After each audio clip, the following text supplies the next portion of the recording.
আসসালামু আলাইকুম সুপ্রিয় শিক্ষার্থীরা, সকলকে অনেক অনেক প্রীতি ও শুভেচ্ছা জানাচ্ছি আজকের ক্লাসে। সাথে রয়েছে আমি শাকিল হাসান মৃদুল। আসসালামু আলাইকুম সুপ্রিয় শিক্ষার্থীরা, আশা করছি তোমরা সবাই অনেক ভালো আছো এবং আজকে তোমাদের সামনে হাজির হয়েছি। তোমরা নিজেরাই দেখতে পাচ্ছ যে বিইউপি স্পেশাল ক্লাস নিয়ে। এই ক্লাসটির মাধ্যমে তোমরা জানতে পারবে বিইউপির ভর্তি পরীক্ষা সম্পর্কে তোমাদের যত প্রশ্ন রয়েছে সকল কিছু। প্রথমে আমি একটু জানতে চাইবো যে আমার ভয়েসটা ক্লিয়ার আছে কিনা এবং পিছনের বোর্ডটা তোমরা ক্লিয়ার দেখতে পাচ্ছ কিনা, এবং কে কোথা থেকে লাইভটাতে যুক্ত হয়েছে একটু কমেন্ট করে জানিয়ে দাও। ঠিক আছে, সবাই দ্রুত সময়ের ভিতরে একটু ক্লাসটাতে যুক্ত হয়ে যাও।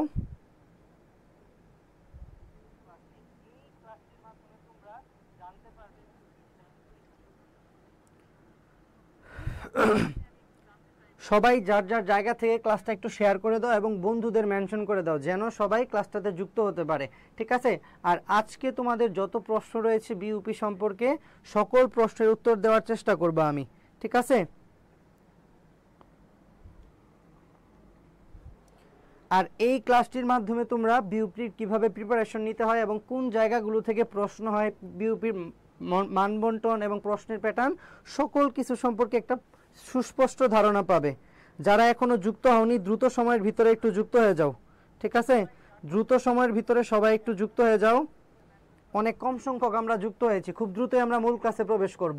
ঠিক আছে, আজকে তোমরা জানো যে বিইউপির ভর্তি পরীক্ষা সবার আগে অনুষ্ঠিত হয়ে থাকে, তো বরাবরের নেই এইবারও হবে আশা করা যাচ্ছে। তো সেক্ষেত্রে তোমাদের প্রিপারেশনটা কিভাবে নেওয়া উচিত, কোন জায়গা থেকে প্রশ্ন হয় বেশি, সেই জায়গাগুলো আজকে আমি দেখিয়ে দেব। যারা এখনো যুক্ত হওনি দ্রুত যুক্ত হয়ে যাও।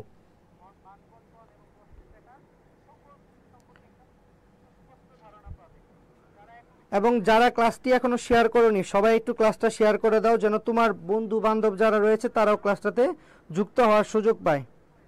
আমি আমার জায়গা থেকে ক্লাসগুলো শেয়ার করে দিচ্ছি।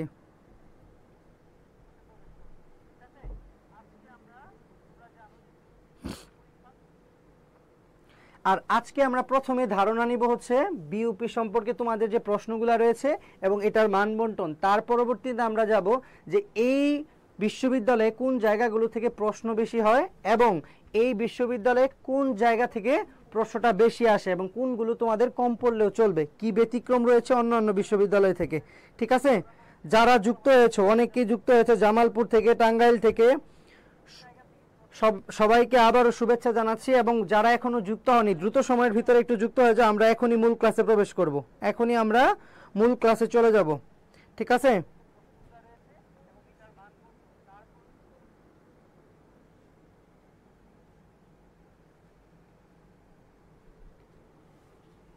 তো আমরা প্রথমে যে বিষয়টা নিয়ে আলোচনা করব সেটা দেখো যে এই যে বিইউপির ভর্তি পরীক্ষা, আমাদের প্রথমে তো জানতে হবে এই ভর্তি পরীক্ষার প্রশ্নের প্যাটার্ন, এই ভর্তি পরীক্ষার প্রশ্নের প্যাটার্নটা কেমন হয়ে থাকে এবং এই বিশ্ববিদ্যালয়ে কোন জায়গাগুলো থেকে প্রশ্ন বেশি হয়। অনেক কম যুক্ত হয়েছে, সবাই একটু ক্লাসটা শেয়ার করে দিলে বাকিরাও ক্লাসটাতে যুক্ত হওয়ার সুযোগ পাবে। ঠিক আছে, সবাই একটু ক্লাসটা শেয়ার করে দাও তো দ্রুত সময়ের ভিতরে শেয়ার করে দাও। ঠিক আছে, দ্রুত সময়ের ভিতরে শেয়ার করে দাও। দেখো, বিইউপিতে মানবিকের শিক্ষার্থীরা 3টি ফ্যাকাল্টিতে পরীক্ষা দিতে পারে। মানবিক মানে সবাই, সায়েন্সের শিক্ষার্থীরা 4টা ইউনিটেই পরীক্ষা দিতে পারে। আর যারা মানবিক এবং বিভাগ পরিবর্তন আর যারা রয়েছে কমার্সের তারা 3টা ফ্যাকাল্টিতে পরীক্ষা দিতে পারে। একটা FBS, তারপর FSSS, আরেকটা FASS। ঠিক আছে, এই 3টা ফ্যাকাল্টিতে মানে মানবিক এবং কমার্সের শিক্ষার্থীরা পরীক্ষা দিতে পারে। আমাদের অবশ্যই এইটার মানবন্টনটা জানতে হবে এবং এই বিশ্ববিদ্যালয়ের পরীক্ষায় কি আলাদা হয় অন্যটা থেকে সেটা জানতে হবে। অনেকে জিজ্ঞাসা করতেছো, যা জিজ্ঞাসা রয়েছে একটু দ্রুত করে ফেলো। ঠিক আছে, অনেকে সালাম জানাচ্ছ, ওয়ালাইকুম সালাম। তো যারা এখনো যুক্ত হওনি আর যারা যুক্ত হয়েছে ক্লাসটা একটু শেয়ার করে দাও, তোমার বন্ধুরা যেন যুক্ত হতে পারে। ঠিক আছে, তো দেখো যেটা নিয়ে আলোচনা করতেছিলাম, এইটার মানবন্টন আর এই 2টা ইউনিটের মানবন্টন সেম। মানে ইংলিশে 40, ইংলিশে 40, জিকেতে 40 আর বাংলায় 20। এই টোটাল 100 মার্কের পরীক্ষা হয় FSSS আর FSSA। এখানে হচ্ছে ইংলিশে 40, জিকেতে হচ্ছে 40, আর বাংলায় হচ্ছে 20 মার্ক। মানে এই দুইটার প্রশ্নের প্যাটার্ন সেম। এইটা হচ্ছে সোশ্যাল সায়েন্সের যে ইউনিটটা বিশ্ববিদ্যালয় ভর্তি পরীক্ষার, এটা হচ্ছে সেটা। আর এইটাতে রয়েছে হচ্ছে law, IR, journalism, peace and conflict studies, এই সাবজেক্টগুলো। আর FBS তো তোমরা জানোই মার্কেটিং, ফিনান্স, ব্যাংকিং, অ্যাকাউন্টিং, এই সাবজেক্টগুলো রয়েছে এইটাতে। এইটার মানবন্টন হচ্ছে ইংলিশে হচ্ছে 25, তারপর ম্যাথে হচ্ছে 40 এবং জিকেতে হচ্ছে 10। তো এইটা হচ্ছে এই ফ্যাকাল্টির মানবন্টন। তোমরা আশা করি যে এই বিশ্ববিদ্যালয়ের পরীক্ষার মানবন্টনটা বুঝতে পেরেছো। আমরা এখন 60-এর অধিক শিক্ষার্থী যুক্ত হয়েছে। তোমরা একটু ক্লাসটা শেয়ার করে দাও যেন সবাই যুক্ত হওয়ার সুযোগ পায়। আজকের ক্লাসের মাধ্যমে তোমরা একটা পূর্ণাঙ্গ গাইডলাইন পাবে, এবং তোমরা যারা এতদিন অপেক্ষায় ছিলে যে আমাদের এই যে বহুল প্রতীক্ষিত বইটি, মানে হচ্ছে বিউপির জন্য আমাদের যে বইটি, এইটার জন্য যারা অপেক্ষায় ছিলে তারা হচ্ছে এই বইটি আমাদের বাজারে চলে এসেছে। তোমরা যারা সংগ্রহ করতে চাও তারা সংগ্রহ করে নিবে। তোমাদের যে এইখানে তোমরা জানো যে বিউপির জিকেটা হয় হচ্ছে ইংলিশ ভার্সনে, এই বইতে তোমরা সেই ইংলিশ ভার্সনের অনেক প্র্যাকটিস পেয়ে যাবে, এবং এই জায়গায় তোমরা ইংলিশে ট্রান্সলেট করার জন্য যে বাংলাগুলো দেওয়া থাকে এটা এই বই সুন্দর করে দেওয়া আছে, ঠিক আছে? তো তোমরা যারা এতদিন প্রতীক্ষায় ছিলে তাদের জন্য বলবো হচ্ছে এই বইটা হচ্ছে তোমার বিউপির জন্য প্রশ্ন সম্পর্কে একটা স্পষ্ট ধারণা এবং সুন্দর গাইডলাইন পেয়ে যাবে তোমরা এই বইটির সাহায্যে, ঠিক আছে? তো যেটা বলছিলাম, দেখো যে হচ্ছে FSSS এর মানবন্টনটা হচ্ছে এরকম, কিন্তু এখানে একটা ঝামেলা আছে, সেটা হচ্ছে ইংলিশে জিকেটা হয় হচ্ছে ইংলিশ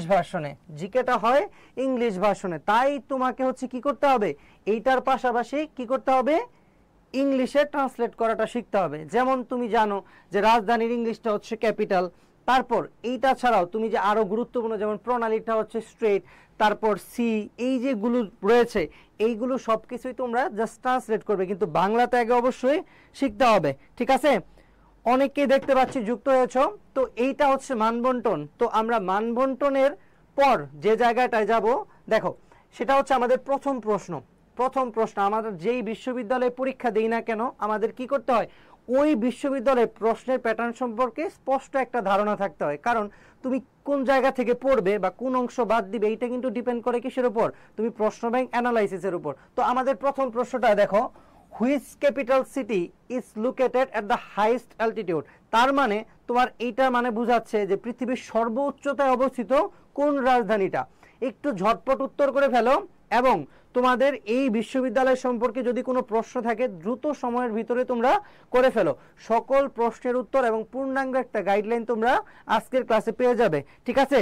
যারা এখন যুক্ত হয়েছো বাকিরা একটু তোমার বন্ধুদের মেনশন করে দাও যেন সবাই ক্লাসটাতে যুক্ত হতে পারে। তাহলে আমাদের প্রথম প্রশ্ন দেখো, মানে হচ্ছে এইটার বাংলাটা দাঁড়ায় বিশ্বের সবথেকে উচ্চতম রাজধানী। তো এখানে দেওয়া আছে হচ্ছে থিম্পু, যেটা হচ্ছে ভুটানের রাজধানী। তোমরা জানো সবাই ভুটানের রাজধানী হচ্ছে থিম্পু। তারপর কিটো, এটা হচ্ছে ইকুয়েডরের রাজধানী। ওই তো আমরা জানি যে কিটোটা হচ্ছে চির বসন্তের শহর কোনটা, এই কিটো, যেটা ইকুয়েডরের রাজধানী। তারপর কাঠমান্ডু, এটা হচ্ছে নেপালের রাজধানী। আর লাপাস, এটা হচ্ছে বলিভিয়ার রাজধানী। এখন তোমরা দ্রুত সময়ের ভিতরে একটু উত্তর করে ফেলো তো এইটার উত্তরটা কি হবে, তারপর আমি ব্যাখ্যায় যাচ্ছি। দেখো এই দেশটার অবস্থান কোথায়, বলিভিয়া। এই দেশগুলোর অবস্থান হচ্ছে কাঠমান্ডু এবং থিম্পু, এটা তোমরা জানো দক্ষিণ এশিয়ায়। আর এই দুইটা দেশের অবস্থান হচ্ছে লাতিন আমেরিকা, বা আমরা যেটাকে জানি হচ্ছে দক্ষিণ আমেরিকা। তো দেখো দক্ষিণ আমেরিকার মানচিত্রে যদি আমরা যাই, দেখবো হচ্ছে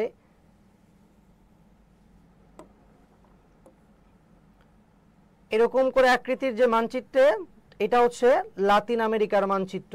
ওকে, এটা হচ্ছে লাতিন আমেরিকা। এই অঞ্চলটা সম্পর্কে পরীক্ষায় বারবার প্রশ্ন আসে কেন, কারণ হচ্ছে এইটা সাম্প্রতিক সময় বলো বা যে কোনো সময় বলো, এরা খেলাধুলা অনেক ভালো করে। সেই খেলাটা হচ্ছে ফুটবল। এই অঞ্চলের খেলাধুলায় হচ্ছে ফুটবলে বেশি পারদর্শী। এই অঞ্চলে দেশগুলো হচ্ছে ব্রাজিল, আর্জেন্টিনা। যদি আমি দেশগুলো তোমাদের একটু দেখিয়ে দিই, দেখো একটা প্রশ্নে আমাদের কি হচ্ছে, এই প্রশ্নের ব্যাখ্যায় আমরা ওই অঞ্চলটাও সুন্দর করে ক্লিয়ার করে ফেলছি। যারা এখন উত্তর করনি দ্রুত একটু উত্তর করে ফেলো, ঠিক আছে? দ্রুত একটু উত্তর করে ফেলো। এখানে হচ্ছে সুরিনাম, তারপর গায়ানা, ভেনিজুয়েলা, এখানে হচ্ছে কলম্বিয়া, তারপর এখানে হচ্ছে Ecuador, Peru, Bolivia, Paraguay, Uruguay, এই জায়গা জুড়ে হচ্ছে আর্জেন্টিনা, তারপরে এই যে চিকনতম রাষ্ট্র এটা হচ্ছে চিলি, আর এই অংশ জুড়ে হচ্ছে ব্রাজিল। তো এইটা হচ্ছে ব্রাজিল, আর এই যে দেশটা বললাম এটার নাম হচ্ছে বলিভিয়া। তো তোমরা একটু দ্রুত সময়ের ভিতরে উত্তর করো তো এই প্রশ্নের উত্তরটা কি হবে? Which capital city is located at the highest altitude, মানে হচ্ছে কোন রাজধানীটা হচ্ছে বিশ্বের সর্বোচ্চতায় অবস্থিত। দ্রুত উত্তর করে ফেলো সবাই, দ্রুত উত্তর করে ফেলো। তারপরে আমি হচ্ছে এই অঞ্চলটাও তোমাদের ক্লিয়ার করে দিলাম যে হচ্ছে এই অঞ্চলের দেশগুলো হচ্ছে সুরিনাম, গায়ানা, তারপর হচ্ছে বলিভিয়া, তারপর হচ্ছে Colombia, Ecuador, Peru, Bolivia, Paraguay, Uruguay, Argentina, Chile, আর এইদিকে হচ্ছে ব্রাজিল। আর এখানে তোমরা একটা তথ্য একটু মনে রাখবা, বলিভিয়া আর প্যারাগুয়ে এই দুইটা দেশ হচ্ছে ল্যান্ডলক, এই দুইটা দেশ হচ্ছে ল্যান্ডলকড কান্ট্রি। ল্যান্ডলক কান্ট্রি মানে এদের হচ্ছে সমুদ্রের সাথে কোনো ধরনের কি নেই, সমুদ্রের সাথে কোনো ধরনের সংযোগ নেই। কোন দুইটা কান্ট্রির? বলিভিয়া এবং প্যারাগুয়ে। এখন যারা উত্তর করনি দ্রুত একটু উত্তর করে ফেলো তো। একের উত্তর কি হবে?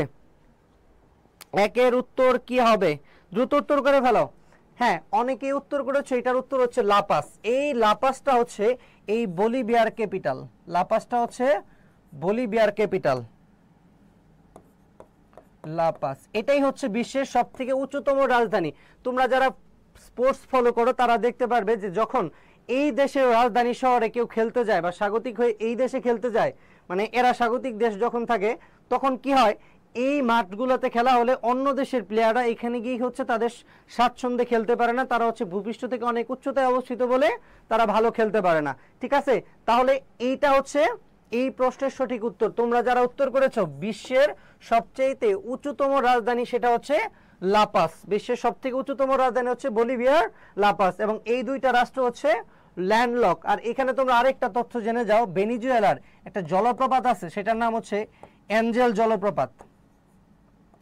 এঞ্জেল জলপ্রপাত এইটা হচ্ছে বিশ্বের সবথেকে উচ্চতম জলপ্রপাত, সেটার নাম হচ্ছে এঞ্জেল জলপ্রপাত। এটা হচ্ছে বিশ্বের সবথেকে উচ্চতম জলপ্রপাত, সেটা হচ্ছে ভেনিজুয়েলায় অবস্থিত। এই কয়টা তথ্য তোমরা এই প্রশ্ন পড়ার সাথে মনে রাখবা।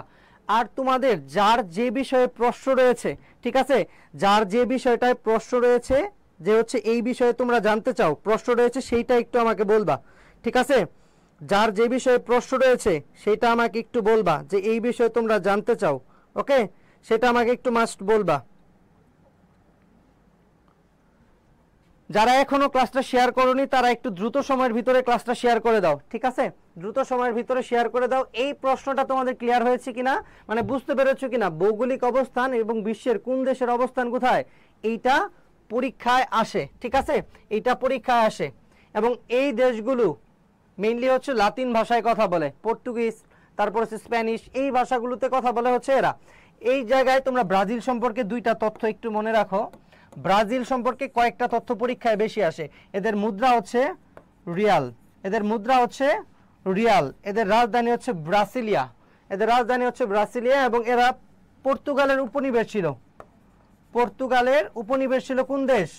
এই ব্রাজিল, এবং এদের ভাষা হচ্ছে পর্তুগিজ। এইটা একটু জাস্ট মনে রাখবা। ঠিক আছে, তাহলে আমরা এই প্রশ্নটা থেকে পরের প্রশ্নে চলে যাই, পরের প্রশ্নে একটু চলে যাই। ওকে, দেখো পরের প্রশ্ন, the motto of the French revolution. এই যে ওয়ার আর রেভলিউশন, এই কয়েকটা জায়গা থেকে কিন্তু গুরুত্বপূর্ণ প্রশ্ন আসে, যেমন হচ্ছে ফ্রেঞ্চ রেভলিউশন, তারপর হচ্ছে রুশ রেভলিউশন, তারপর আরো যে যুদ্ধগুলো রয়েছে, ফার্স্ট ওয়ার্ল্ড ওয়ার, তারপর second world war, Trafalgar war, তারপর হচ্ছে কোরিয়া ওয়ার, ফকল্যান্ড ওয়ার, এই যে যুদ্ধগুলো রয়েছে এটা একটা গুরুত্বপূর্ণ টপিক। ঠিক আছে, পরীক্ষায় প্রশ্ন আসার একটা গুরুত্বপূর্ণ টপিক। তো তোমরা সকলেই জানো এই বিপ্লবটা হয় বা হচ্ছে এই রেভলিউশনটা হচ্ছে 1789 সালে। 1789 সালে এই বিপ্লবটা হয়। কোথায়? সেটা হয় ফ্রান্সে, ফ্রেঞ্চ রেভলিউশন। সবাই একটু উত্তর করে ফেলো তো, এইটার উত্তরটা কি হবে? ফ্রেঞ্চ রেভলিউশনের কি উত্তর হবে, মানে হচ্ছে এই বিপ্লব বা রেভলিউশনের মোটোটা কি ছিল? দ্রুত একটু উত্তর করে ফেলো সবাই, সবাই একটু দ্রুত উত্তর করে ফেলো, এটার উত্তর কি হবে? সবাই যদি একটু দ্রুত উত্তর করো সেক্ষেত্রে হচ্ছে সবগুলো প্রশ্ন আমরা খুব অল্প সময়ে শেষ করতে পারবো। আর তোমাদের যাদের প্রশ্ন রয়েছে এই বিশ্ববিদ্যালয় সম্পর্কে, প্রশ্ন প্যাটার্ন বা হচ্ছে এই বিশ্ববিদ্যালয় সম্পর্কে কোনো জানার কিছু থাকলে অবশ্যই সেটা কমেন্ট করে আমাকে বলতে পারো। অবশ্যই সেটা আমাকে কমেন্ট করে বলতে পারো। দ্রুত এটা উত্তর করে দাও সবাই। এইটার উত্তর কি হবে? ফ্রেঞ্চ রেভলিউশনের মোটোটা কি ছিল? আমরা সালটা দেখলাম এবং এটার মোটোটা একটু দ্রুত উত্তর করে ফেলি। এটার মোটোটা কি হবে?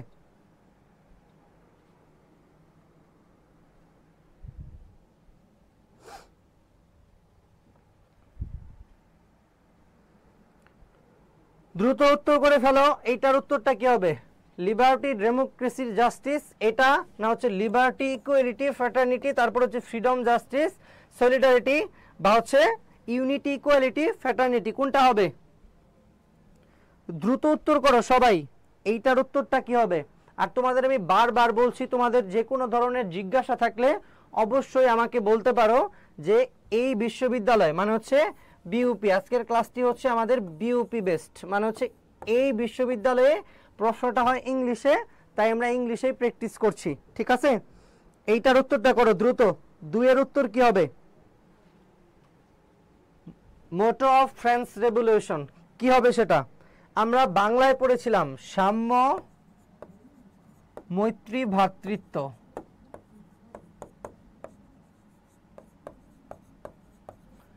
সাম্য, মৈত্রী, ভ্রাতৃত্ব, এটাই জাস্ট আমরা ইংলিশে পড়বো যে এইটা কি হবে, ঠিক আছে? দ্রুত উত্তর করো সবাই যারা যুক্ত রয়েছো। তৃষা ইসলাম, তারপর আশরাফুল ইসলাম, তারপর মেঘলা আকাশ, তারপর জেরিন নাহার জেবা, সবাই একটু দ্রুত উত্তর করো। যারা যুক্ত রয়েছে এবং প্রশ্নগুলো উত্তর করতেছো তারা একটু দ্রুত উত্তর করার ট্রাই করো সবাই।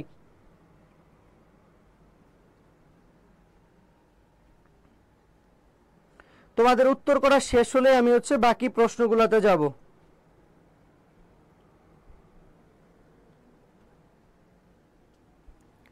কি হবে 2 নম্বর প্রশ্নের উত্তরটা কি হবে? এটা উত্তর করে ফেলো দ্রুত। The motto of French revolution.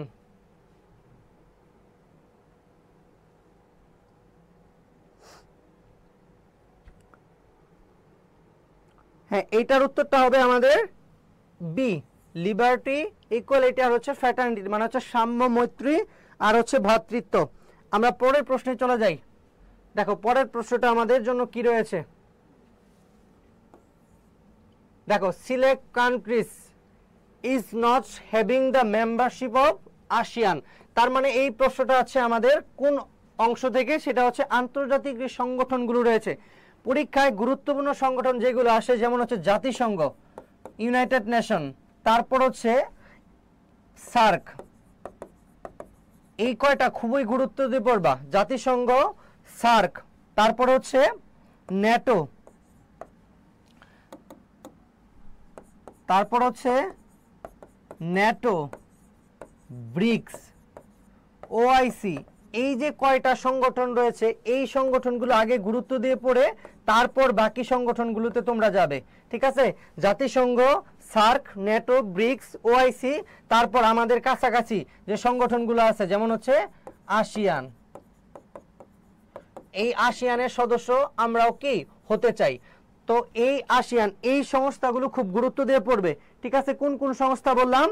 দেখো কোন কোন সংস্থা বললাম, এইগুলো একটু গুরুত্ব দিয়ে পড়বে। যে সংস্থাগুলো বললাম এই সংস্থাগুলো কি কি? দেখো,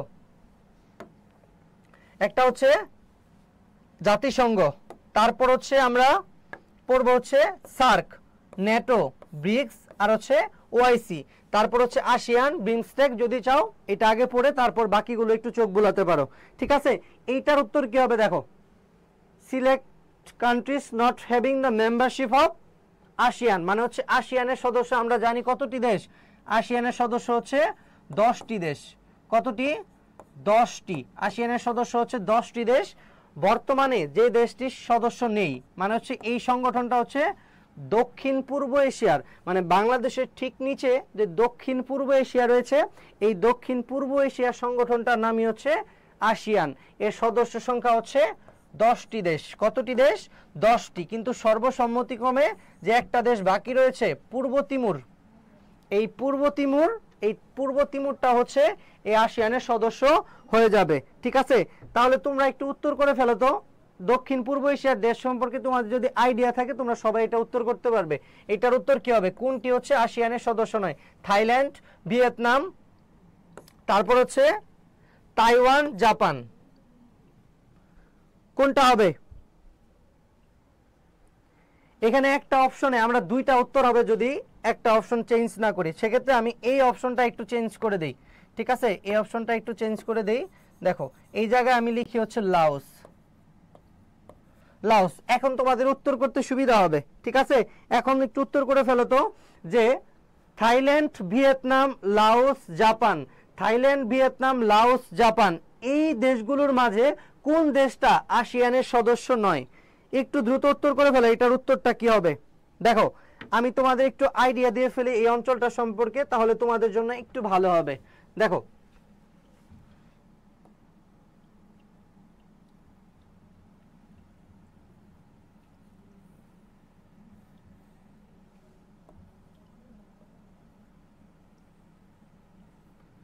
এই অঞ্চলটা হচ্ছে বাংলাদেশ, মানে হচ্ছে বাংলাদেশ যে জায়গায়, এই জায়গা হচ্ছে দক্ষিণ এশিয়া, তাই না? দক্ষিণ এশিয়ার এই পাশে হচ্ছে ভারত। তারপর এর নিচ থেকে যে দেশগুলো শুরু হয় এই দেশগুলো হচ্ছে দক্ষিণ পূর্ব এশিয়া, মায়ানমার, তারপর হচ্ছে ভিয়েতনাম, এই জায়গা জুড়ে হচ্ছে Laos, Cambodia, Thailand, Malaysia, Singapore, এই দেশটা হচ্ছে ইন্দোনেশিয়া, এই পাশ হচ্ছে পূর্ব তিমুর, ব্রুনাই, আর উপরে এই দেশটা হচ্ছে ফিলিপাইন। তাহলে এই যে দেশগুলো একটু দেখো, এটা হচ্ছে Myanmar, Vietnam, Laos, Cambodia, Thailand, Malaysia, Singapore, Indonesia, পূর্ব তিমুর, ব্রুনাই আর হচ্ছে ফিলিপাইন। এই যে দেশগুলো, এই 11টা দেশ হচ্ছে দক্ষিণ পূর্ব এশিয়া। দক্ষিণ পূর্ব এশিয়া এই দেশগুলো হচ্ছে দক্ষিণ পূর্ব এশিয়া। তার মানে এই কয়টা দেশ মিলে হচ্ছে এরা আসিয়ানের সদস্য। এই কয়টা দেশ মিলে হচ্ছে আসিয়ানের সদস্য। একটু দেখে ফেলো তো, এই অংশটুকু হচ্ছে আমাদের দক্ষিণ এশিয়া। তো দক্ষিণ এশিয়ার এই নিচের যে এই অংশটুকু, এইটুকুই হচ্ছে দক্ষিণ পূর্ব এশিয়া। তো দক্ষিণ পূর্ব এশিয়ার দেশগুলো আমরা কি কি পড়লাম একটু দেখো, Myanmar, Vietnam, Laos, Cambodia, Thailand, তারপর এটা হচ্ছে মালয়েশিয়া। মানচিত্রে ঠিক এইভাবেই প্রত্যেকটা দেশের অবস্থান আমরা পাবো। তারপর হচ্ছে সিঙ্গাপুর, এটা হচ্ছে ইন্দোনেশিয়া, পূর্ব তিমুর, ব্রুনাই, আর এটা হচ্ছে ফিলিপাইন, ঠিক আছে? তোমরা নিজেরা এটার উত্তর করে ফেলো দ্রুত, যারা এখন উত্তর করনি তোমরা একটু দ্রুত উত্তর করে ফেলো। আমি হচ্ছে এই অঞ্চলটা সম্পর্কে ধারণা দিলাম এই কারণে যেন তোমাদের উত্তর করতে সুবিধা হয়, ঠিক আছে? দক্ষিণ পূর্ব এশিয়ার দেশের সংখ্যা হচ্ছে 11টি এবং আসিয়ানের সদস্য সংখ্যা হচ্ছে কতটি? বর্তমানে 10টি, এবং এর সদর দপ্তর হচ্ছে জাকার্তা। ইন্দোনেশিয়ার জাকার্তায় হচ্ছে এর সদর দপ্তর। আসিয়ানের সদর দপ্তর হচ্ছে জাকার্তায় অবস্থিত, ঠিক আছে? কোথায় অবস্থিত? জাকার্তায় অবস্থিত। এবং এই অঞ্চলে আরেকটা প্রশ্ন আসে যে হচ্ছে যুক্তরাষ্ট্রের এই অঞ্চলের পলিসিটা কি? যুক্তরাষ্ট্রের এই অঞ্চলের পলিসিটা হচ্ছে আসিয়ান জোটকে সমর্থন। এটা একটু মনে রাখবা, আসিয়ান জোটকে সমর্থন।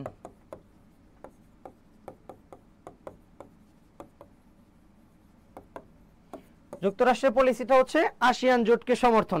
তাহলে এইটার উত্তর দেখি একটু, তোমরা করে ফেলেছো যারা, এখন আমি উত্তরটা বলে দেই। এটার উত্তর হচ্ছে জাপান। দেখো এটার উত্তর হচ্ছে জাপান। আমরা জানি জাপান হচ্ছে কোন অঞ্চলের দেশ? দূরপ্রাচ্যের দেশ।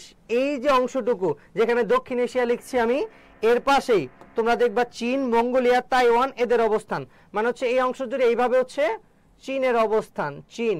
তারপর চীনের এই অংশ জুড়ে হচ্ছে তাইওয়ান। তারপর উপরে এইভাবে এটা হচ্ছে উত্তর কোরিয়া, দক্ষিণ কোরিয়া, এই পাশে দ্বীপরাষ্ট্রটা হচ্ছে জাপান, আর উপরে এই অংশটা জুড়ে হচ্ছে মঙ্গোলিয়া। মঙ্গোলিয়া, চীন, উত্তর কোরিয়া, দক্ষিণ কোরিয়া, তাইওয়ান আর হচ্ছে জাপান। এই জাপানটা হচ্ছে দূরপ্রাচ্যের দেশ। তাহলে দূরপ্রাচ্যের দেশ কয়টা? 6টা। মঙ্গোলিয়া, চীন, উত্তর কোরিয়া, দক্ষিণ কোরিয়া, তাইওয়ান, তারপর হচ্ছে জাপান। এই যে কয়টা দেশ, এরা হচ্ছে কোন অঞ্চলের দেশ? এরা হচ্ছে দূরপ্রাচ্যের দেশ। তাহলে আমার দুইটা অঞ্চলও ক্লিয়ার হয়ে গেল এবং আমরা এই প্রশ্নের উত্তরটাও শিখে ফেললাম যে হচ্ছে কোনটা হচ্ছে আসিয়ানের সদস্য নয়। তোমরা কিন্তু টপিকগুলো দেখে বুঝবা যে হচ্ছে কোন টপিকগুলো থেকে প্রশ্ন আসতেছে, এগুলো কিন্তু বিউপির বিগত সালের প্রশ্ন। তাহলে এটার উত্তর হবে জাপান। জাপান হচ্ছে দূরপ্রাচ্যের দেশ। পরের প্রশ্নে যাই। 2024 সালে যে সাফ মহিলা গেমটা অনুষ্ঠিত হয় ওই গেমের মানে হচ্ছে চ্যাম্পিয়ন দলের অধিনায়ক কে ছিল? উইনিং ক্যাপ্টেন অফ সাফ 2024 মানে হচ্ছে উইমেন্স চ্যাম্পিয়নশিপ, যেটা নেপালে হয়, নেপালের দশরথ স্টেডিয়ামে হয়। তাহলে স্বাগতিক দেশ ছিল নেপাল, স্বাগতিক দেশ ছিল নেপাল। এবং এই টুর্নামেন্টের চ্যাম্পিয়ন হয় বাংলাদেশ, এই টুর্নামেন্টের চ্যাম্পিয়ন হয় বাংলাদেশ। এবং এই টুর্নামেন্টের অধিনায়ক কে ছিল? সবাই একটু দ্রুত উত্তর করে ফেলো তো, এটার উত্তর কি হবে? এই টুর্নামেন্টটা স্বাগতিক দেশ ছিল নেপাল এবং বাংলাদেশ হয় হচ্ছে চ্যাম্পিয়ন, আর রানার আপ হয় ইন্ডিয়া, রানার আপ হয় ইন্ডিয়া। এইটার একটু উত্তর করে ফেলো তো দ্রুত। রানার আপটা লাগবে না, যদিও রানার আপ ইন্ডিয়া নেপাল এই দুই দেশের মাঝে এক দেশ হয়। ঠিক আছে, যারা এখন যুক্ত হচ্ছে তারা একটু দ্রুত উত্তর করে ফেলো, এটার উত্তর কি হবে? সাফ 2024 এটার হচ্ছে যে অধিনায়ক ছিল এবং সেরা প্লেয়ার পরীক্ষায় আসে। ঠিক আছে, মানে প্লেয়ার অফ দ্য টুর্নামেন্ট হয়েছিল ঋতুপর্ণা চাকমা, ঋতুপর্ণা চাকমা, ঋতুপর্ণা চাকমা হয়েছিল player of the tournament, player of the tournament হয়েছিল ঋতুপর্ণা চাকমা। এবং এই দলের বাংলাদেশ দলের ক্যাপ্টেন কে ছিল? একটু দ্রুত উত্তর করে ফেলো, যারা এখন উত্তর করেনি একটু দ্রুত উত্তর করে ফেলো যে এইটার উত্তর কি হবে। হ্যাঁ, অনেকেই উত্তর করেছো, এইটার উত্তর হচ্ছে সাবিনা খাতুন, তিনি ছিলেন তখনকার ক্যাপ্টেন। বর্তমানে হচ্ছে আফ্রিদা খন্দকার, বর্তমানে বাংলাদেশ নারী ফুটবল দলের ক্যাপ্টেন হচ্ছে আফ্রিদা খন্দকার। এবং এই 24-এর চ্যাম্পিয়নশিপের সময় প্লেয়ার হচ্ছে ক্যাপ্টেন ছিল হচ্ছে সাবিনা খাতুন, তিনি হচ্ছে বাংলাদেশ দলের ক্যাপ্টেন। এবং ওই টুর্নামেন্টের সেরা প্লেয়ার ছিল ঋতুপর্ণা চাকমা, আর গোলকিপার ছিল রূপনা চাকমা, রূপনা চাকমা। এবং এই টুর্নামেন্টের প্রত্যেকটা গেম অনুষ্ঠিত হচ্ছে নেপালের দশরথ স্টেডিয়ামে, নেপালের দশরথ স্টেডিয়ামে। এবং অংশগ্রহণকারী দেশ হচ্ছে 7টি দেশ। এবং এটা হচ্ছে সাফের 7ম আসর ছিল। এই কয়টা তথ্যই পরীক্ষায় যদি আবারও আসে কখনো সাফ থেকে, এই জায়গা থেকে উত্তর আসবে। ঠিক আছে, এই জায়গা থেকে আমরা উত্তর দিতে পারবো। ঠিক আছে, এইটুকু ক্লিয়ার কিনা একটু জানাও তো যে তোমাদের ক্লিয়ার হয়েছে কিনা। আর এই টুর্নামেন্টের সর্বোচ্চ গোলদাতা প্লেয়ার ছিল হচ্ছে দেকিল আজম, তিনি হচ্ছে ভুটানের প্লেয়ার। এইটুকু জানলে আমাদের 24-এর সাবটা, তো সাম্প্রতিক যেগুলো আছে টপিক এইগুলো মানে এখন 25-26-এর তথ্যগুলোই পরীক্ষায় বেশি আসবে। তো সেক্ষেত্রে আমরা যারা মানে এইটা নিয়ে বদরাট হচ্ছে বেশি দরকার নেই, এই তথ্যগুলো জানলেই হবে আমাদের। ওকে, যারা এখন যুক্ত হচ্ছে তারা সবাই একটু দ্রুত সময়ের ভিতরে হচ্ছে উত্তর করার চেষ্টা করবে। ওকে, এই টপিকগুলো থেকে কিন্তু প্রশ্ন বেশি হয়, এগুলো হচ্ছে বিগত সালের প্রশ্ন। তারপর হচ্ছে 5 নাম্বার, দেখো the largest fresh water swamp forest in Bangladesh. দেখো কি বলেছে, ফ্রেশ ওয়াটার সোয়াম্প ফরেস্ট। ঠিক আছে, এইটা দিয়ে কিন্তু তোমাদের কনফিউশনটা দূর করে দিয়েছে। সবাই একটু উত্তর করে ফেলো তো, এটার উত্তর কি হবে? Fresh water swamp forest.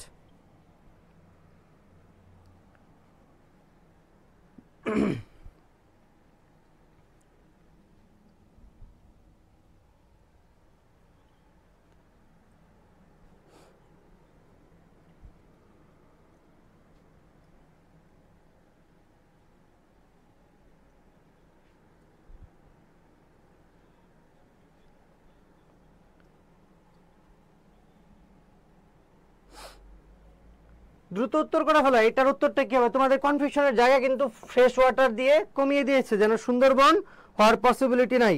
ঠিক আছে, দ্রুত উত্তর করো।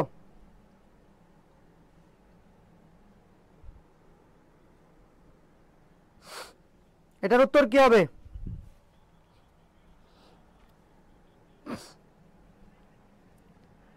আমরা এই জায়গায় যদি বন বা জায়গা থেকে ফরেস্ট থেকে প্রশ্ন আসে, তো সেক্ষেত্রে সেটা আসার সম্ভাবনা সব থেকে বেশি হচ্ছে সুন্দরবন থেকে। সুন্দরবন থেকে সব থেকে আসার পসিবিলিটি বেশি। কোন জায়গা থেকে?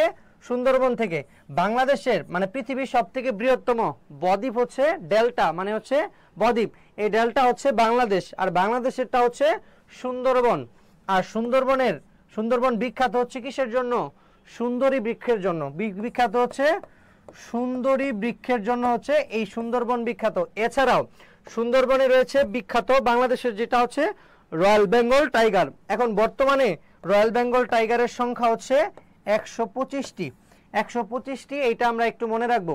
আর সুন্দরবন কয়টি জেলা জুড়ে বিস্তৃত, এটাও পরীক্ষায় আসে। সেটা হচ্ছে 5টি জেলা জুড়ে বিস্তৃত। সেটা হচ্ছে সাতক্ষীরা, খুলনা, বাগেরহাট, বরগুনা আর হচ্ছে পটুয়াখালী। এই যে 5টা জেলা বললাম, এই 5টা জেলা জুড়ে হচ্ছে সুন্দরবন বিস্তৃত। ওকে, এই 5টা জেলা জুড়ে হচ্ছে সুন্দরবন বিস্তৃত। কি বললাম? যে সাতক্ষীরা, খুলনা, বাগেরহাট, বরগুনা আর হচ্ছে পটুয়াখালী, এই 5টা জেলা জুড়ে হচ্ছে সুন্দরবন বিস্তৃত। এখন একটু এইটার উত্তরটা একটু সবাই করে দাও তো, দ্রুত দ্রুত উত্তর করে দাও।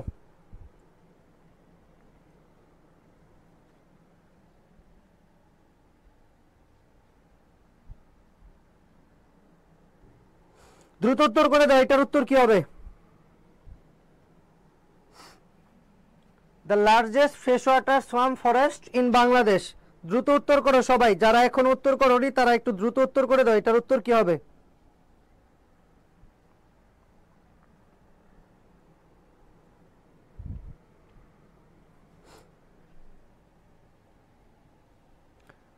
হ্যাঁ, এটা হচ্ছে রাতারকুল সোয়াম্প ফরেস্ট। যারা উত্তর করেছো, এই সিলেটের রাতারকুল সোয়াম্প ফরেস্ট হচ্ছে বাংলাদেশের সবথেকে বৃহত্তম ফ্রেশ ওয়াটার সোয়াম্প ফরেস্ট। মানে হচ্ছে যে জলের মাঝে যে গাছগুলো তোমরা দেখো না, হচ্ছে এটাই হচ্ছে সোয়াম্প ফরেস্ট, যেটার অবস্থান হচ্ছে কোথায়? সেটার অবস্থান হচ্ছে রাতারকুলে, রাতারকুল সিলেটে। তাহলে তারপরের প্রশ্নে চলে যাই আমরা। Where is the first elephant overpass in Bangladesh? বাংলাদেশে প্রথম এলিফ্যান্ট ওভারপাসটা কোথায় নির্মিত হয়েছে? এইটার উত্তরটা একটু দ্রুত করে দাও তো সবাই। এইটার উত্তরটা কি হবে? 6-এর উত্তর কি হবে? সবাই একটু দ্রুত উত্তর করে দাও। 6-এর উত্তর কি হবে? Where is the first elephant overpass in Bangladesh. ঠিক আছে, where is the first elephant overpass in Bangladesh কোথায় হবে? রাঙামাটি, কক্সবাজার, চট্টগ্রাম, বান্দরবান, খাগড়াছড়ি। কি হবে এটার উত্তর? দ্রুত উত্তর করো এটা। এলিফ্যান্ট ওভারপাসটা কোথায় অবস্থিত বাংলাদেশে প্রথম?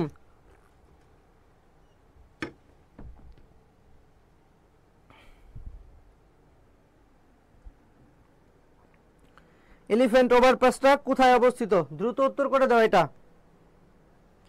এটার অবস্থান কোথায়? দ্রুত একটু উত্তর করে দাও। এলিফ্যান্ট ওভারপাস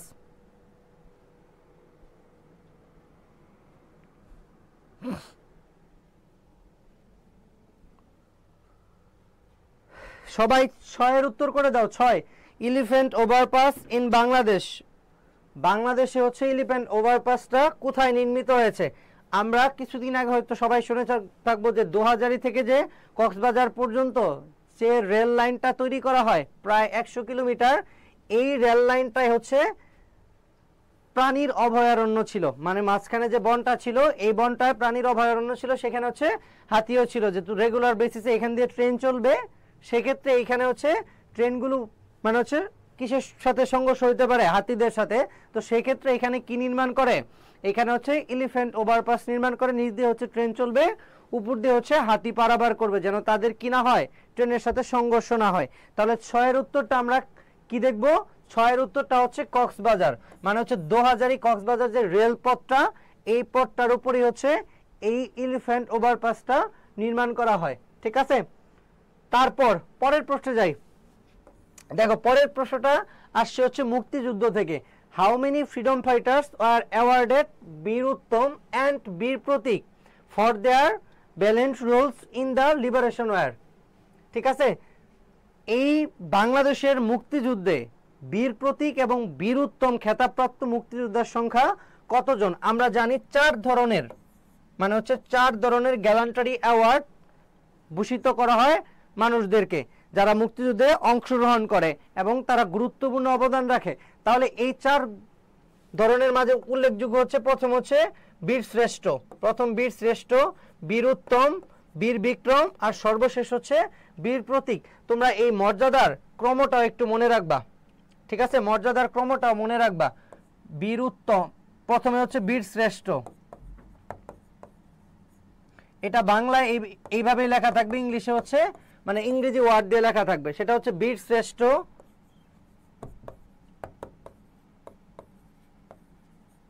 বীরুত্তম,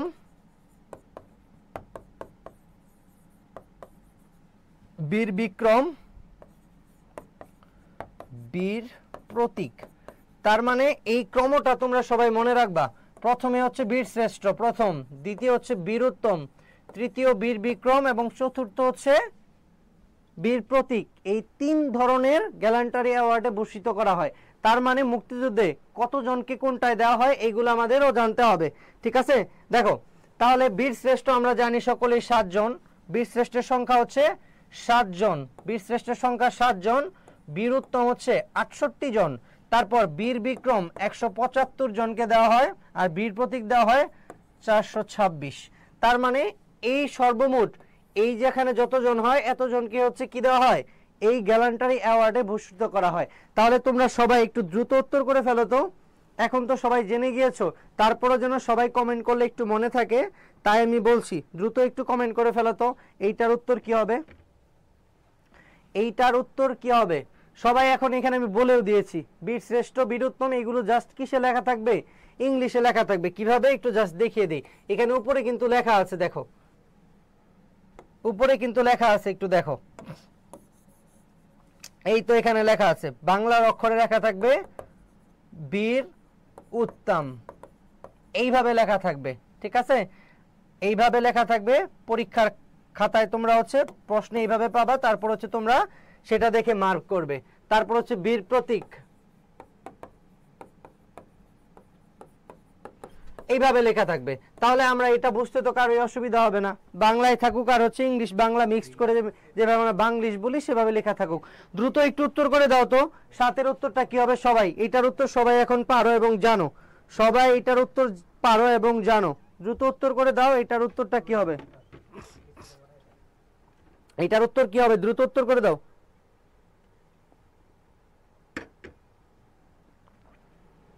যে হচ্ছে মুক্তিযুদ্ধে অবদানের স্বীকৃতি স্বরূপ কতজনকে হচ্ছে এই গ্যালান্টারি অ্যাওয়ার্ডটা দেওয়া হয়। এখন এখানে আমরা সকল কিছু ভাগ করে এখান থেকে আমরা যতটুকু জানা সবগুলো তথ্য আমরা জেনে ফেলেছি। দ্রুত একটু উত্তর করে দাও, এইটার উত্তর কি হবে? যারা এখন উত্তর করনি, ওকে,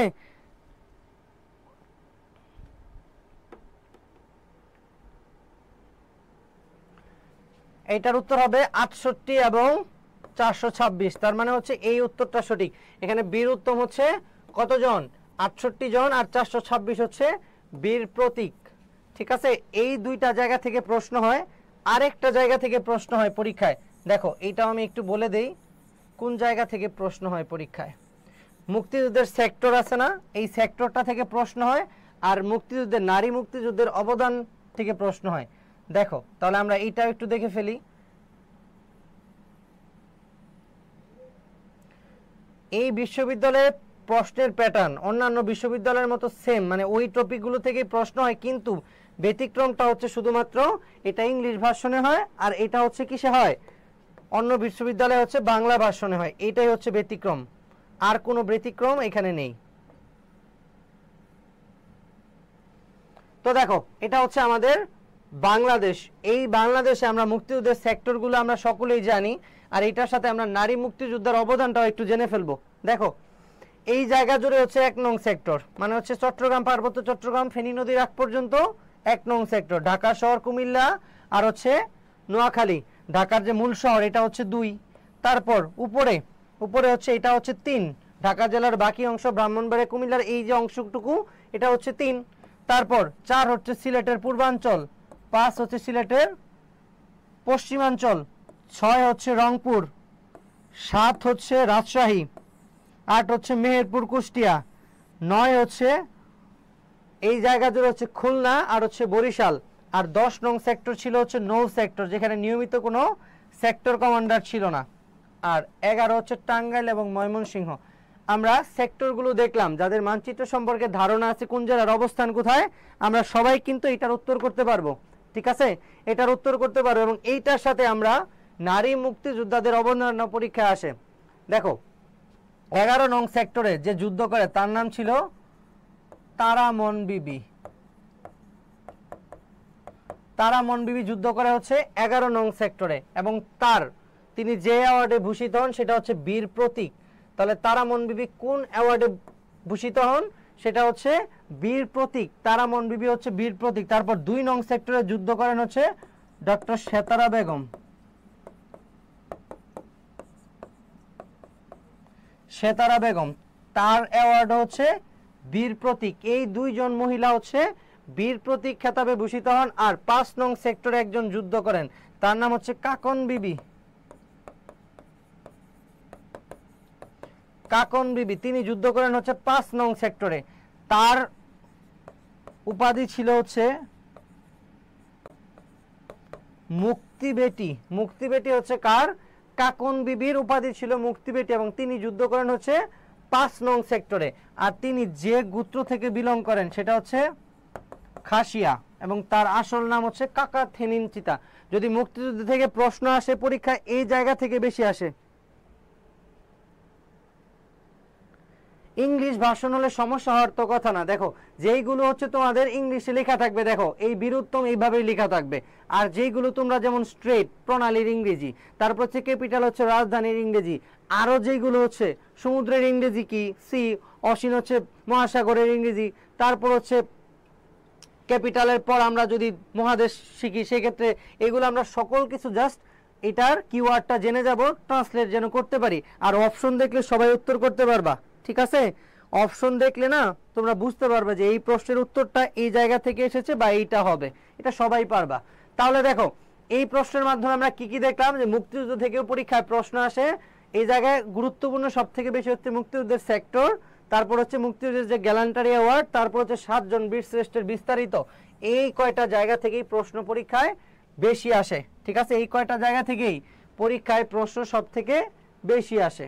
ওকে, তারপর এব্রিভিয়েশন মানে হচ্ছে এই যে জায়গাগুলোর ফুল ফর্ম, যেমন হচ্ছে বেজা, তারপর হচ্ছে ইপিজেড, তারপর হচ্ছে সার্ক, এই যে এগুলার ফুল ফর্ম ডব্লিউটিও, ডব্লিউএইচও, এইগুলার যে full form ILO, WB, IMF, এই যে ফুল ফর্মগুলো আছে এইগুলো পরীক্ষায় দেখবা অনেক বেশি আসে।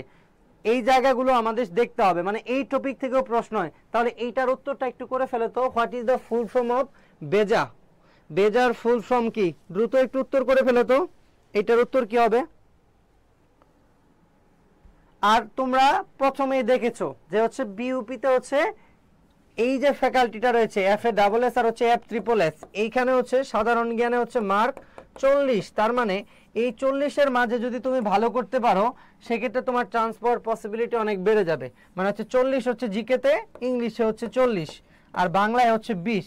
সেক্ষেত্রে জিকে অনেক গুরুত্বপূর্ণ রোল প্লে করে। আর জিকেটা সবার কাছে একটু কঠিন লাগে, কারণ হচ্ছে এটা ইংলিশ ভার্সনে হয়। কিন্তু তুমি যদি অভ্যস্ত হও, এবং এই বইটিতে তোমরা দেখবা হচ্ছে কি দেওয়া আছে, ইংলিশকে কিভাবে বাংলায় ট্রান্সলেট করতে হয় ওই কিওয়ার্ডগুলো দেওয়া আছে, তাহলে তুমি এইটা দেখলে হচ্ছে বুঝতে পারবে যে কিভাবে ইংলিশটা পড়তে হয়, এবং প্রচুর প্র্যাকটিস রয়েছে, এইটুক করলে এনাফ তোমার জন্য। তো এই ভালো নাম্বার পেতে গেলে অবশ্যই তোমাকে ইংলিশে প্র্যাকটিস করতে হবে বাংলায় পড়ার পাশাপাশি, ঠিক আছে? আগে কনসেপ্টটা তুমি বাংলায় ক্লিয়ার করবে, পরবর্তীতে হচ্ছে সেটা তুমি ইংলিশে হচ্ছে কনভার্ট করে নিবে। ওকে, ইংলিশে কনভার্ট করে নিলেই ইনশাল্লাহ হয়ে যাবে।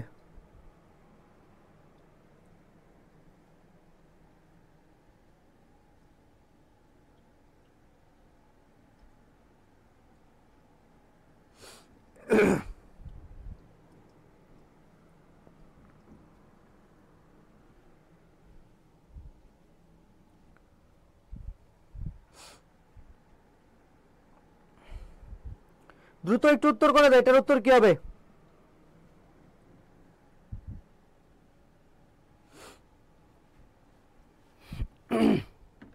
যারা এখন উত্তর করেনি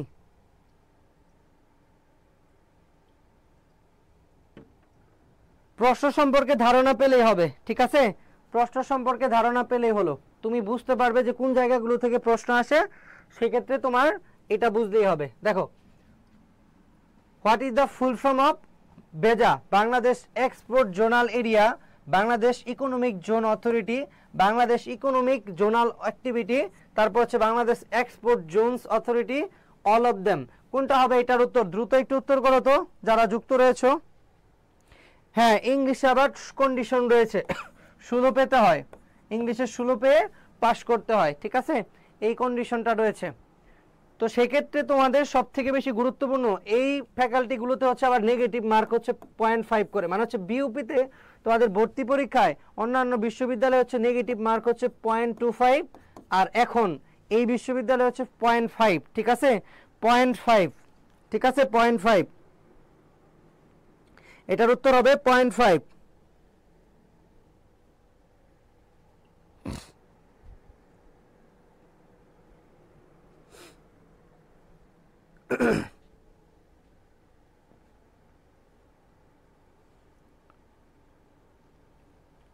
দ্রুত একটু উত্তর করো, এটার উত্তর কি হবে? হ্যাঁ, উত্তর করেছে অনেকে হচ্ছে বাংলাদেশ ইকোনমিক জোন অথরিটি, এটাই হচ্ছে এটার উত্তর। তারপর ইপিজেড এক্সপোর্ট প্রসেসিং জোন, এটার পুনরূপ হচ্ছে এক্সপোর্ট প্রসেসিং জোন। তারপর SAARC, south Asian association for regional cooperation, world trade organisation, world health organisation, তারপর হচ্ছে international labour organisation, world bank, international monetary fund. এছাড়াও আরো অনেক পূর্ণরূপ রয়েছে, যেমন GDP gross domestic product, GNP gross national product, এইগুলো অনেক পূর্ণরূপ আছে, তোমরা দেখবা বইয়ে রয়েছে, এইগুলো একটু পড়ে ফেলবা। তারপর ওয়াইফাই এর পূর্ণরূপ, এরকম অনেক পূর্ণরূপগুলো রয়েছে, এইগুলো একটু দেখতে হবে, এগুলো পরীক্ষায় বারবার আসে। ওকে, তারপর পরের প্রশ্নে চলে যাই আমরা। দেখো, বাংলাদেশের যে গুরুত্বপূর্ণ পদে ব্যক্তিবর্গ, এই পদগুলো কিন্তু কয়েকদিন পর পর চেঞ্জ হয়, মানে হচ্ছে এই পদগুলো কয়েকদিন পর বা হচ্ছে মেয়াদ শেষ হলে চেঞ্জ হয় এবং এইগুলো পরীক্ষায় বেশি আসে। এগুলো গুরুত্বপূর্ণ হচ্ছে, যেমন হচ্ছে বাংলাদেশের প্রধান বিচারপতি, রাষ্ট্রপতি, তারপর হচ্ছে সামরিক বাহিনীর প্রধানগণ যারা রয়েছেন এরা, তারপর এছাড়াও আসে হচ্ছে বাংলাদেশ ব্যাংকের গভর্নর, এইগুলো পরীক্ষায় সব সময় আসে, বারবার চেঞ্জ করে করে এইগুলো পরীক্ষায় আসে। তাহলে কি কি বললাম? চিফ জাস্টিস মানে হচ্ছে প্রধান বিচারপতি, বাংলাদেশ ব্যাংকের গভর্নর, তারপর হচ্ছে এখন আবার অনেকগুলো উপদেষ্টা হয়েছেন এই জুলাই গণঅভ্যুত্থানের পর। এই উপদেষ্টাগুলো আমাদের জানতে হবে কে কোন মন্ত্রণালয়ের উপদেষ্টা, এবং তাছাড়া বাকিগুলো আরো যে গুরুত্বপূর্ণ বললাম যে রাষ্ট্রপতি ছাড়াও যে সামরিক বাহিনীর প্রধানগণ, এইগুলো পরীক্ষায় আসবে, এইগুলো আমাদের জানতে হবে, ঠিক আছে। তাহলে এইটার একটু উত্তর করে দাও দ্রুত, এটার উত্তর কি হবে? এইটার উত্তর কি হবে? বর্তমানে চিফ জাস্টিস কে রয়েছেন? চিফ জাস্টিস, অ্যাটর্নি জেনারেল, তারপর সামরিক বাহিনীর প্রধান, রাষ্ট্রপতি, তারপর হচ্ছে এই যে অন্তর্বর্তীকালীন সরকার, এই সরকারের উপদেষ্টাগণ, এগুলো পরীক্ষায় আসে। দ্রুত উত্তর করো, এটার উত্তর কি হবে? এই প্রশ্নটার উত্তর কি হবে? Who is the chief justice of Bangladesh, মানে present chief justice of Bangladesh. দ্রুত উত্তর করো। অপশন হচ্ছে উবাইদুল হাসান, হাসান ফয়েজ সিদ্দিকী, রেজা চৌধুরী, মুস্তফা কামাল, আর হচ্ছে আবু সাদাত মোহাম্মদ সায়েম। তাহলে এই জায়গায় প্রেজেন্টটা আমরা অপশনে দেখতে পাচ্ছি না, ওই সময়ের মানে প্রশ্নটা হচ্ছে আগের প্রশ্ন, সেক্ষেত্রে এইটা আমরা উত্তর নিতে পারতাম, কিন্তু বর্তমানে বাংলাদেশের প্রধান চিফ জাস্টিস হচ্ছে সৈয়দ রেফাত আহমেদ। সৈয়দ রেফাত আহমেদ হচ্ছে এই বর্তমান যে চিফ জাস্টিস রয়েছেন, তিনি হচ্ছে বাংলাদেশের বর্তমান চিফ জাস্টিস, মানে হচ্ছে প্রধান বিচারপতি। হ্যাঁ, সৈয়দ রেফাত আহমেদ হবে, ঠিক আছে। আর আগের প্রশ্ন অনুযায়ী হচ্ছে, এটা তো বিগত সালের প্রশ্ন, সেক্ষেত্রে এটা দেওয়া, তো এটার উত্তর হচ্ছে সৈয়দ রেফাত আহমেদ, তিনি হচ্ছে বর্তমান চিফ জাস্টিস। আর অ্যাটর্নি জেনারেল হচ্ছে আসাদুজ্জামান, মোহাম্মদ আসাদুজ্জামান হচ্ছে অ্যাটর্নি জেনারেল। আর বাংলাদেশ ব্যাংকের গভর্নর হচ্ছে আহসান এইচ মনসুর, বাংলাদেশ ব্যাংকের গভর্নর হচ্ছে আহসান এইচ মনসুর। তারপর সামরিক বাহিনী, সেনাবাহিনীর প্রধান হচ্ছে জেনারেল ওয়াকারুজ্জামান, জেনারেল ওয়াকারুজ্জামান, এগুলো আমরা সকলেই জানি। হ্যাঁ, সৈয়দ রেফাত আহমেদ হবে, বর্তমানে হচ্ছে সৈয়দ রেফাত আহমেদ। এই গুরুত্বপূর্ণ ব্যক্তিগুলো আমাদের জানতে হবে, যেগুলো আমি বললাম। কি কি বললাম? প্রধান বিচারপতি, রাষ্ট্রপতি, অ্যাটর্নি জেনারেল, সামরিক বাহিনীর প্রধানগণ, তাছাড়া হচ্ছে অন্তর্বর্তীকালীন সরকারের, যেমন অন্তর্বর্তী সরকারের পরিবেশ উপদেষ্টা সৈয়দ রিজওয়ানা হাসান, তারপর এটার আইন উপদেষ্টা আসিফ নজরুল, তারপর যুব ক্রীড়া মন্ত্রণালয়ের উপদেষ্টা হচ্ছে আসিফ মোহাম্মদ সজীব ভুইয়া। এরপর হচ্ছে যে স্বরাষ্ট্র উপদেষ্টা লেফটেন্যান্ট জেনারেল জাহাঙ্গীর আলম, স্বরাষ্ট্র উপদেষ্টা হচ্ছে জাহাঙ্গীর আলম। তারপর নৌ পরিবহন এই মন্ত্রণালয়ের উপদেষ্টা হচ্ছে ব্রিগেডিয়ার জেনারেল সাখাওয়াত হোসেন। এই যে গুরুত্বপূর্ণ পদগুলো, তাছাড়াও আরো গুরুত্বপূর্ণ রয়েছে পররাষ্ট্র উপদেষ্টা, এটা হচ্ছে তৌহিদ হোসেন। পররাষ্ট্র উপদেষ্টা হচ্ছে তৌহিদ হোসেন। এইগুলো আমাদের পরীক্ষায় আসতে পারে, ঠিক আছে। তাহলে আমরা পরের প্রশ্নে যাই, গুরুত্বপূর্ণ পদগুলো আমরা একটু জানবো। Which one is the main tributary of Padma river? Tributary মানে হচ্ছে উপনদী, উপনদী। ট্রিবিউটারি মানে হচ্ছে উপনদী। তাহলে এখন উত্তরটা কি হবে? গড়াই আমরা জানি হচ্ছে এটা হচ্ছে শাখা নদী, গড়াই হচ্ছে শাখা নদী। গড়াই, মধুমতি এগুলো হচ্ছে শাখা নদী। তাহলে এটার উত্তরটা কি হবে? 10-এর উত্তরটা একটু দ্রুত করে দাও সবাই। 10-এর উত্তরটা কি হবে? 10-এর উত্তরটা কি হবে? Which one is the main tributary of the Padma river? Padma নদীর উৎপত্তি আমরা জানি হচ্ছে হিমালয়ের গঙ্গোত্রী হিমবাহ থেকে উৎপত্তি হয়ে রাজশাহী বিভাগ দিয়ে বাংলাদেশে প্রবেশ করে এই পদ্মা নদী। ভারতে এটার যেটা গঙ্গা নামে পরিচিত। এই নদীর উপনদী কোনটা? আর উপনদী শাখা নদী নিয়ে তোমাদের একটা প্রশ্ন হয়, এইভাবে যদি নদীটা প্রবাহিত হতে থাকে, আমরা ধরে নিয়ে নিচের দিকে প্রবাহিত হচ্ছে, এটা হচ্ছে নদীর স্রোত। তো যদি অন্য আরেকটা উৎস থেকে একটা নদী উৎপত্তি হয় এই স্রোতের সাথে এসে মিশে গেল, মানে হচ্ছে এইভাবে প্রবাহিত হতে থাকলো, এইটা হচ্ছে ট্রিবিউটারি বা হচ্ছে উপনদী। এটা হচ্ছে ট্রিবিউটারি বা হচ্ছে উপনদী। আর এই নদীটা প্রবাহিত হতে হতে গিয়ে যদি কোনো পাহাড় পর্বতে বা কোনো দুর্যোগের কারণে হচ্ছে এর গতিপথ চেঞ্জ হয়, মানে হচ্ছে এই দিক দিয়ে হচ্ছে একটা স্রোত নিয়ে বের হয়ে গেল, এই দিক দিয়ে একটা স্রোত নিয়ে বের হয়ে গেল, মানে হচ্ছে স্রোতটা নিয়ে বের হয়ে গেল, এটা হচ্ছে শাখা নদী। এটা হচ্ছে শাখা নদী। আশা করছি শাখা নদী এবং উপনদী মানে অন্য একটা উৎস থেকে উৎপত্তি হয়ে নদীটা হচ্ছে ওই স্রোতের সাথে মিশে গেল, এইটা উপনদী। আর শাখা নদীটা হচ্ছে ওই স্রোতটা নিয়ে এইভাবে বের হয়ে গেল। এই নদী কেন্দ্রিক যে টার্মগুলো আছে এইগুলো পরীক্ষায় আসে, ঠিক আছে। নদী কেন্দ্রিক যে টার্মগুলো আছে পরীক্ষায় আসে, যেমন দুই নদীর মধ্যবর্তী ভূমি, এই অংশটুকুকে বলা হয় দোয়াব। আর যে অংশে সাগরের সাথে গিয়ে নদী মিলিত হয় এটা হচ্ছে মোহনা। এই অংশটুকু হচ্ছে মোহনা, যেটা সাগরের সাথে মিলিত হয়। এগুলো পরীক্ষায় আসে। দ্রুত একটু উত্তর করে দাও তো, 10-এর উত্তর কি হবে? হ্যাঁ, 10-এর উত্তর তোমরা সি করেছো। যারা সি উত্তর করেছো তাদের উত্তর সঠিক হয়েছে। নাগর, টাঙ্গন, কুলিক, নাগর, টাঙ্গন, কুলিক, মহানন্দা এইগুলো হচ্ছে কার উপনদী? এগুলো হচ্ছে পদ্মার উপনদী। এবং পদ্মা নদীর উৎপত্তি হচ্ছে কোথা থেকে? পদ্মা নদীর উৎপত্তি হচ্ছে হিমালয়ের গঙ্গোত্রী হিমবাহ থেকে। তারপর দেখো, এই যেটা নিয়ে আলোচনা করতেছিলাম যে তোমাদের বহুল প্রতীক্ষিত যে বিউপির জন্য একটা গাইডলাইন বা বিউপির ইংলিশ ভার্সন জিকে আমরা কিভাবে পড়বো, সকল কিছুর সমাধান রয়েছে তোমাদের এই বইটিতে, ঠিক আছে। এই বইটিতে তোমাদের কিওয়ার্ড আকারে দেওয়া রয়েছে যেন তোমরা ট্রান্সলেট করে পড়তে পারো, এই সাধারণ জ্ঞানটাও সুন্দর করে পড়তে পারো, ঠিক আছে। তারপর আমরা পরের প্রশ্নে চলে যাই।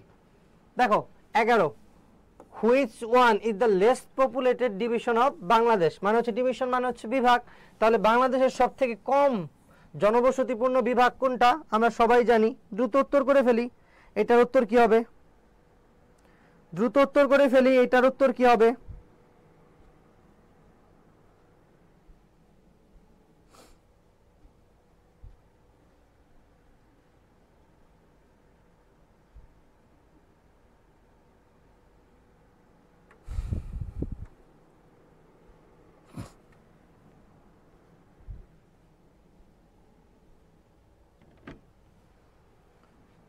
Which one is the least populated division of Bangladesh? বাংলাদেশে হচ্ছে জনসংখ্যায় সব থেকে বৃহত্তম বিভাগ, মানে জনসংখ্যা বেশি যেই বিভাগে সেটা হচ্ছে ঢাকা। সেটা ঢাকা আমরা সকলেই জানি। ঢাকা সব থেকে বৃহত্তম হচ্ছে ঢাকা। তাহলে সব থেকে ক্ষুদ্রতম কোনটা? আর আয়তনে যদি হতো তাহলে সেটা হতো ময়মনসিংহ। আয়তন এবং নবীনতম মানে নতুন বিভাগ সেটা হচ্ছে ময়মনসিংহ। আয়তনে এবং নবীনতম বিভাগ এটা হচ্ছে ময়মনসিংহ। আর জনসংখ্যায় সব থেকে বৃহত্তম হচ্ছে ঢাকা। তাহলে ক্ষুদ্রতম কোনটা হবে? একটু দ্রুত উত্তর করে দাও, যারা যুক্ত রয়েছে সবাই দ্রুত একটু উত্তর করে দাও।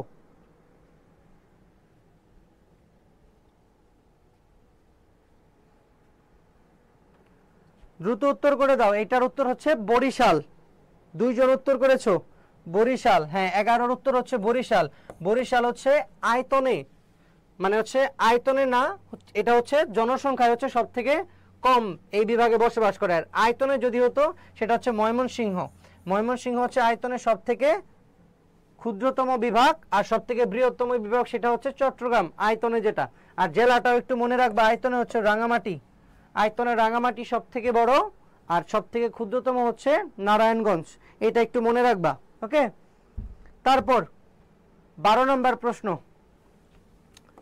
Which university has introduce paternal leave for the first time in Bangladesh? Paternal leave, তোমরা ম্যাটার্নাল লিভ শুনেছো, যেটা হচ্ছে মাতৃত্বকালীন ছুটি, মানে মাতৃত্বকালীন যে ছুটি সেটা হচ্ছে ম্যাটার্নাল লিভ, তোমরা শুনেছো সব সময়। আর এই প্যাটার্নাল লিভ হচ্ছে পিতৃত্বকালীন ছুটি। কোন প্রতিষ্ঠান প্রথম করে? বিউপি, ঢাকা বিশ্ববিদ্যালয়, তারপর হচ্ছে রবীন্দ্র বিশ্ববিদ্যালয়, রাজশাহী বিশ্ববিদ্যালয়। কোন বিশ্ববিদ্যালয় হচ্ছে প্রথমবারের মতো হচ্ছে পিতৃত্বকালীন ছুটি প্রদান করে? একটু দ্রুত উত্তর করো তো, এটার উত্তর কি হবে? পিতৃত্বকালীন ছুটি কোন প্রতিষ্ঠান প্রথম হচ্ছে প্রদান করে বা হচ্ছে প্রথম চালু করে? কোন প্রতিষ্ঠান প্রথম হচ্ছে এই পিতৃত্বকালীন ছুটি হচ্ছে চালু করে? দ্রুত উত্তর করো সবাই, এটার উত্তর কি হবে? দ্রুত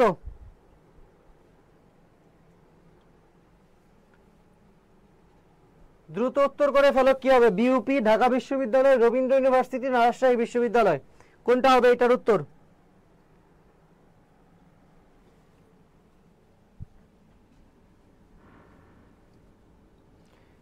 এইটার উত্তর হচ্ছে রবীন্দ্র বিশ্ববিদ্যালয়। এই বিশ্ববিদ্যালয় প্রথম হচ্ছে মাতৃত্বকালীন ছুটির পাশাপাশি হচ্ছে পিতৃত্বকালীন যে ছুটি, এই ছুটি প্রথম চালু করা হচ্ছে এই রবীন্দ্র বিশ্ববিদ্যালয়। তারপর which river is called the white gold mine of Bangladesh economy? কোনটা? দ্রুত একটু উত্তর করো তো, এইটার উত্তর কি হবে? এইটার উত্তরটা নিয়ে আমরা একটু আলোচনা করি। বাংলাদেশের যে গুরুত্বপূর্ণ নদীগুলো রয়েছে না, এর মাঝে এই নদীটা হচ্ছে বিশেষ বৈশিষ্ট্য সম্পন্ন। বিশেষ বৈশিষ্ট্য সম্পন্ন যেমন, মানে হচ্ছে এই নদীটার উৎপত্তিও বাংলাদেশে এবং এর পতন স্থল হচ্ছে কোথায়? বাংলাদেশে। তো এই নদীটা হচ্ছে এই কারণে হচ্ছে বিশেষ বৈশিষ্ট্য সম্পন্ন, এবং এই নদীটা প্রবাহিত হচ্ছে এই অঞ্চল দিয়ে। তাহলে তোমরা উত্তর করতে পারবে বাংলাদেশে উৎপত্তি এবং বাংলাদেশে শেষ। এই নদীটার উৎপত্তি হচ্ছে চট্টগ্রামের এই জায়গায়। দেখি কে কে উত্তর করতে পারে। এবং আজকের দিনের লাস্ট প্রশ্ন হচ্ছে আমাদের এইটা, ঠিক আছে? আজকের দিনের লাস্ট প্রশ্ন হচ্ছে আমাদের এইটা, এবং এইটার পর হচ্ছে আমরা আজকের ক্লাসটি এই পর্যন্তই রাখবো। তোমাদের যদি কোনো প্রশ্ন থাকে বিউপি নিয়ে, এবং তোমরা কিভাবে পড়বে, কিভাবে পড়লে হচ্ছে তোমরা এই বিশ্ববিদ্যালয়টা ক্র্যাক করতে পারবে, এরকম কোনো প্রশ্ন থাকলে দ্রুত বলে ফেলো। আজকের দিনের লাস্ট প্রশ্ন হচ্ছে আজকে আমাদের এইটা। হ্যাঁ, এই নদীটার উত্তর তোমরা যারা হালদা উত্তর করেছো তাদের সবার উত্তর সঠিক হয়েছে, হালদা। এই নদীটার উৎপত্তি হচ্ছে খাগড়াছড়ি, খাগড়াছড়ির বদনাতলী পর্বত শৃঙ্গ। বদনাতলী পর্বত শৃঙ্গ থেকে এই নদীটার উৎপত্তি। কোন জায়গা থেকে? খাগড়াছড়ির বদনাতলী পর্বত শৃঙ্গ থেকে উৎপত্তি। এর বিশেষ বৈশিষ্ট্য হচ্ছে বাংলাদেশে উৎপত্তি এবং বাংলাদেশেই শেষ, এবং চট্টগ্রামের কালুরঘাটে এই দিক থেকে আসা কর্ণফুলীর সাথে এই নদী মিলিত হয়। আর এর আরেকটা বিশেষ বৈশিষ্ট্য হচ্ছে এই নদীতে কার্প জাতীয় মাছের পোনা প্রাকৃতিকভাবে উৎপাদিত হয়। মানে হচ্ছে কার্প জাতীয় মাছের পোনা প্রাকৃতিকভাবে উৎপাদিত হয় কোন নদীতে? হালদা নদীতে। যে নদীটা সেটা হচ্ছে হালদা নদী। এবং এই হালদা নদীর বিশেষ বৈশিষ্ট্য আমরা সবকিছুই জানলাম, যে এই নদীতে হচ্ছে কি হয় না, এই নদী কখনো বাংলাদেশের বাইরে যায়নি, মানে হচ্ছে বাংলাদেশে উৎপত্তি, বাংলাদেশেই শেষ। ওকে, তারপর এই নদী ছাড়াও আরো যে গুরুত্বপূর্ণ বিশেষ বৈশিষ্ট্য সম্পন্ন নদী আছে, এই দিক দিয়ে একটা নদী আছে যেটা হচ্ছে গোমতী নদী। এতে কখনো জোয়ার ভাটা হয় না, এবং একে বলা হয় কুমিল্লার দুঃখ। তো তোমাদের যেটা বলছিলাম, এইটার উত্তর যারা হচ্ছে হালদা উত্তর করেছো তাদের সবার উত্তর সঠিক হয়েছে, ঠিক আছে? তাদের সবার উত্তর সঠিক হয়েছে। এবং তোমাদের হ্যাঁ, একজন প্রশ্ন করেছে বিউপি কি আলাদা আলাদা করে বাংলা ইংলিশ জিকেতে পাস করতে হয়? শুধুমাত্র ইংলিশে হচ্ছে তোমার 16 পেতে হয়, ইংলিশ, বাকিগুলোতে কোনো কন্ডিশন নেই, ঠিক আছে? 16 ইংলিশে পেলেই হবে, আর বাকিগুলোতে কোনো কন্ডিশন নেই। আর কোনো প্রশ্ন থাকলে একটু দ্রুত করে ফেলো, এবং আজকের ক্লাসে যদি কিছু না বুঝে থাকো কিভাবে ইংরেজি পড়তে হয় বা কি করতে হয় আমাকে একটু জাস্ট বলো, ঠিক আছে? আজকের ক্লাস আমরা এই পর্যন্তই রাখবো, ঠিক আছে?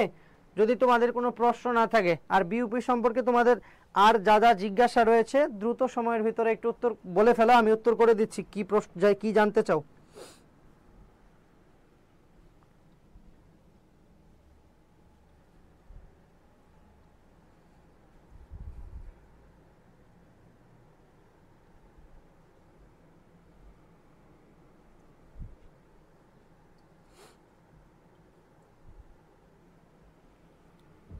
বলে ফেলো, দ্রুত বলে ফেলো তোমরা হচ্ছে কি কি জানার রয়েছে তোমাদের এই বিশ্ববিদ্যালয় সম্পর্কে, ঠিক আছে?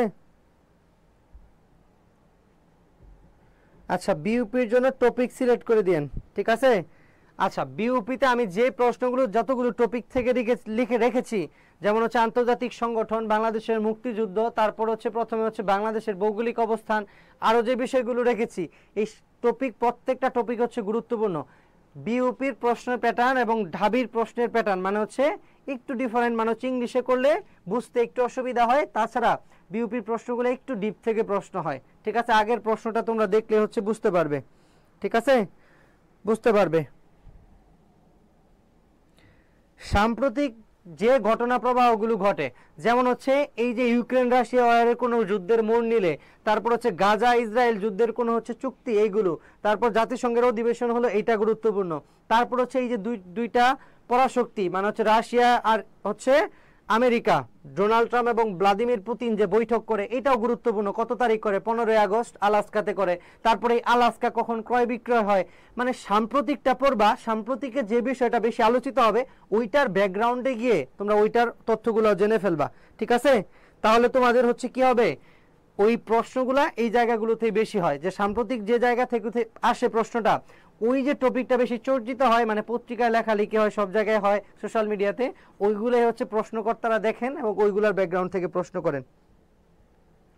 আচ্ছা, আজকের ক্লাসের পিডিএফ মানে হচ্ছে এই ক্লাসে আজকে তো বেশি তথ্য হচ্ছে লেখা হয়নি, এই পিডিএফ এর প্রশ্নগুলোই জাস্ট, মানে প্রশ্নগুলো দেখলেই হবে, আর এই সব প্রশ্নগুলো হচ্ছে আমাদের এই বইতে রয়েছে, ঠিক আছে?